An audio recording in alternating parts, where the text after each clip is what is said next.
The Whitworth Pirates rebounded from their upset loss to Whitman on Saturday night with a 72-60 win over the Western Washington Vikings tonight out at the Whitworth Fieldhouse. It was the final home game of the year for the Pirates in the regular season. Bob Mandeville with the basketball here. He gives it off to Brad Myers, who bombed away from outside for 2 of his 14 points. And the Pirates show that they can run as well. Kevin Simmons comes up with the rebound. He dishes it off to Myers. Myers had 9 assists to go with his points on the night. Simmons had 19 points and 7 assists for the Bucks.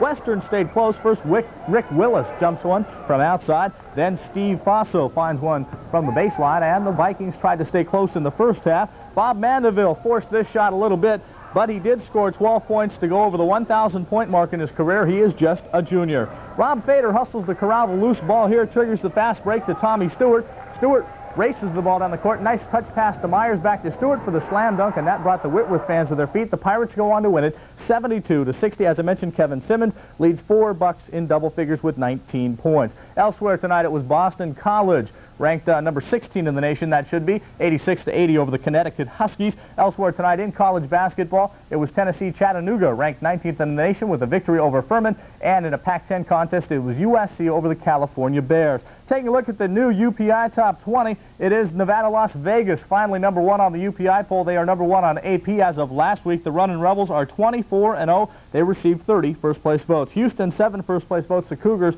have won 16 in a row. They're 22-2, followed by Virginia, Indiana, and Arkansas, rounding out the top 5. Rounding out the bottom top 10, Louisville, Villanova, St. John's, UCLA up a couple of notches, and Kentucky. A quick look at the second 10. It is North Carolina, losers of 3 straight for the first time since 1970, followed by Missouri, Memphis State, Syracuse, then Ohio State. 16 through 20, Boston College. The winners tonight, Iowa, Georgetown, Tennessee, Chattanooga, and Tennessee. Well, it's playoff time for the high school basketballers in Washington. The Greater Spokane League playoffs get underway tomorrow, and I'll have a schedule for you on that in just a moment. The Northeast B-Boys and Girls Basketball Tournament opened today at Spokane Falls Community College, and the action was fast and furious as expected. Let's take a look at some of the action from the Reardon Indians and the Inchelium Hornets over at Spokane Falls tonight. The Indians decide to go out on the run in the early going. Sean Soliday with the pass to Steve LeBret, and he comes up with a 3-point play for the Indians. Reardon had the lead, but nobody had the basketball for a while. Kind of struggled around, and finally they decided to come up with a handle of it. One Indian and a couple of the Hornets get a jump ball. Then the basketball bouncing around again. Gary Tenasket misses, but Joe Bear Swan comes up with a rebound and puts it home. Then it's conference time. Then it's tip time. Kurt Karstens gets one home for Reardon. Nice effort here. Then it's Joe Bear Swan time once again. He comes up and pulls up from 13 and puts it down. He had 8 points on the night. Both teams shot about 50% in this contest, but they did have some problems hanging on to the basketball. You'll like this one sequence. Got it in the backcourt, toss it up court. Okay, we got a chance to go to the basket, says Reardon. They go down. Watch Gary Tenasket come up with a steal.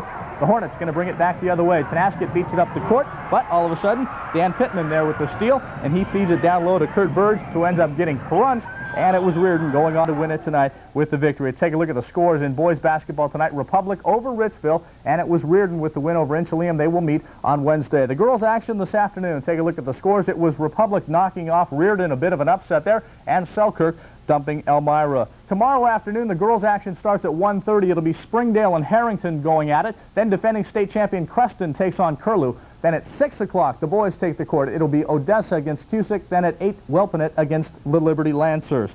And then also girls GSL play tomorrow, girls and boys in the GSL. The girls at North Central High School, Shadle Park, taking on Lewis and Clark. That game at 6:30, followed by Central Valley against University. That game set for 8:30. Then at the Coliseum, a pair of very interesting matchups. Clay Damon will lead the Lewis and Clark Tigers against Tim Miracle and the Meade Panthers. That game beginning at 7 o'clock. Then the Ferris Saxons meet the Shadle Park Highlanders. That game scheduled for 8:30. Tomorrow's winners meet in a doubleheader on the Coliseum on Thursday. Just a couple of games on tap in the National Hockey League this evening. The Buffalo Sabres pulled their goalie in the final seconds as they were trailing the New Jersey Devils by a goal, and the extra skater strategy worked this evening. Paul Sear scored with just 10 seconds to go to pull the Sabres into a 4-4 tie. And the folks in Pittsburgh have to be wondering right now if their Pittsburgh Penguins are ever going to win again. The Penguins 0-18-1 in the last 2 months of NHL play. The Leafs from Toronto have won 4 straight. Craig Elo was the Pac-10's Player of the Week for his effort against Oregon State on Saturday night, 19 points in that contest. And Mary Decker Tabb has been named the winner of the Sullivan Award, honoring America's outstanding amateur athlete. Jim McMahon of the Chicago Bears, the first Chicago player since Gale Sayers, and the first quarterback ever in 28 years of the UPI Rookie of the Year to receive that award. He received it today. You're up to date in sports.